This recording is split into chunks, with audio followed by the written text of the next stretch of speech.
আমার টোপো ছুড়েছি, এবার আমি আস্তে আস্তে টান শুরু করবো।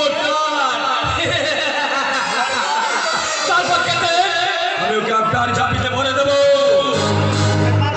পারা যাবে না জানবাবু, এই চন্দ্রলেন পারবেন আমার কাজ পৃথিবীতে নেই দাঁড়াবো বাবু। হ্যাঁ সে আমি জানি, কিন্তু ওই মাস্টার গ্রামে সব লোকজনদের নিয়ে জোট বেঁধেছে। ভেঙে দেবো, প্রতিরক্ষা বাহিনী করে ভেঙে দেবো। প্রতিরক্ষা বাহিনী করে ওদের হাতে তুলে দিয়েছে 3 ধনুক লাঠি এবং কি অগ্নেয় অস্ত্র পর্যন্ত। অনেকদিন বসে থেকে ওগুলো জং ধরে গেছে, জং ছাড়িয়ে নিন। আরে জান জান, এই গ্রামে গুন্ডা বাহিনী করে তুলে যারা লুটতরাজ চালাচ্ছে, এই গ্রামে গ্রামে সন্ত্রাস চালাচ্ছে, ওদের উপর চাপিয়ে পড়ে ওই সারা সন্ত্রাসীদেরকে অ্যারেস্ট করে লাগাবে ধরে গিয়ে। আপনারা তো এই সারা দেশটাকে অ্যারেস্ট করে বসে আছেন। দেশের সভ্যতাকে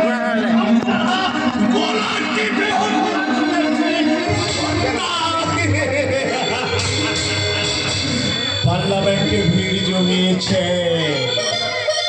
আর আমাদের মতো ওই নেতা মন্ত্রীরা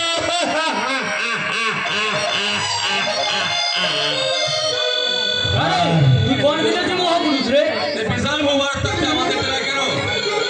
দেখতে এলাম, আমি এখানে দেখতে এলাম এই কলির দুঃশাসনেরা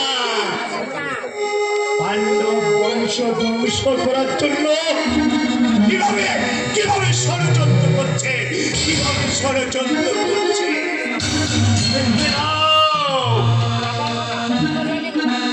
দুর্যোধনের মন্ত্রিসভায় ওই সকলে মামা আছে কি না আমি এখানে দেখতে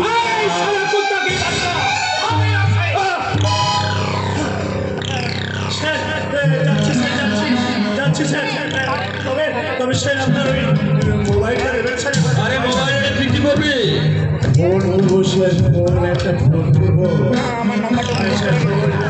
আরে ফোন তুই করবি ফোন? হ্যাঁ স্যার ফোন। এটা সেই কবি আর সাহিত্যগুলোকে বলবো, বলবো কি লিখেছে গো, তোমরা কি লিখেছ? শুধু প্রেমের কাহিনী আর ওই শেখ নোনা গল্প।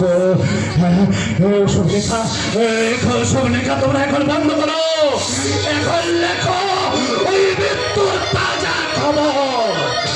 সকাল থেকে পার্টি ওই সব পার্টির দাদারা গজলের মাথা নামিয়েছে গো, গজলের ঘরে আগুন লাগিয়েছে, গজলের ঘরে আগুন লাগিয়েছে। কুন্তলে ফিরেছে, আমি এখানে দেখতে এসেছি। আরে যত দল সরকার যত সরকারের মাথায় পা দিয়ে পৌঁছে দেবো আমাদের সৌভাগ্যের সে করে। তবে সাবধান, রাম নেতাজি বিনয় বাদল দিনেশের রক্ত ভিজেরা এখনো এই দেশ থেকে বিলুপ্ত হয়ে যায়নি। শিক্ষা চেতনার কলম হাতে নিয়ে এই হাজার হাজার মানুষের মধ্যে কলতে ঘোষণা করছে, এক হাতে তার শোষণের বেগ, অন্য হাতে তার বিবেকের চাবুক।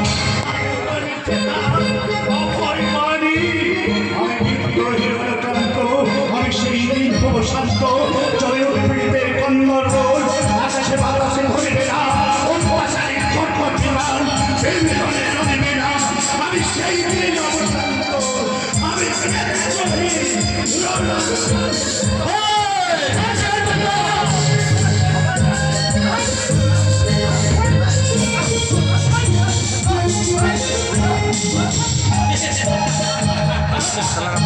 আমি কোনো জায়গা পাইনি। লোকের মাথা তুলবে না আমি এই দেশে চলবে